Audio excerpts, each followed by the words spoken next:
ঢেকুরের সাথে পানি বা খাবার মুখে এসে ভিতরে চলে গেলে রোজা হবে কি?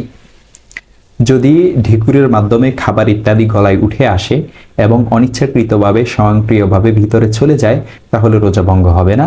তবে যদি খাবার মুখ পর্যন্ত চলে আসে এবং তারপর ইচ্ছাকৃতভাবে গিলে ফেলা হয় তাহলে রোজা ভঙ্গ হয়ে যাবে এবং উক্ত রোজার কজা আদায় করা আবশ্যক হবে। দেখতে পারেন আব্দুল মুখতার মাআরাদ্দিল মুখতার 2 নং খণ্ড 424 নং পৃষ্ঠা।